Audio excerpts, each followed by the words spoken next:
चला भावांनो, आज आपल्या कॉलेजचा शेवटचा दिवस. जसे आजपर्यंत आपण सर्वजण एकत्र येऊन भेटत आलो ना, तसेच उद्याच्या आयुष्यात पण आपण असेच भेटूया.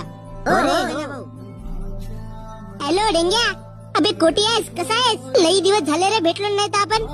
आज भेटून का रे? नाही रे गण्या भाऊ, ऑफिस मध्ये बॉस सोबत इम्पॉर्टंट मीटिंग आहे रे.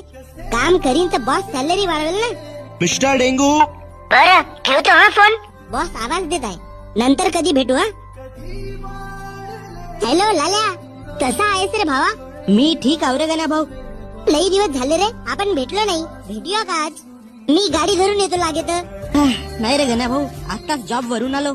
आता या महिन्यामध्ये घराची आणि फ्रीजची EMI राहिली आहे गण्या भाऊ, म्हणून आता नाईट ड्युटीवर चाललो रे. उद्या तर माझ्या पोराची शाळेत जाऊन ऍडमिशन करायची आहे. नंतर कधी भेटू हा. ठेवतो फोन. हॅलो सविते, कशी आहेस? हॅलो गण्या, मी ठीक आहे रे, तू कसा आहेस? कोण आहे फोनवर हा? कोणासोबत बोलत तू? तो माझा मित्र आहे. चल ठेव फोन लवकर. म्हणून मित्रांनो, जर तुम्ही आता आपल्या मित्रांसोबत असाल तर प्लीज आयुष्य जगून घ्या. नंतर माणूस जीवनाच्या रंगात रंगला ना, मग मित्र तेव्हाच जमतील जेव्हा तुमच्या मैत्रीला खांदा लागेल.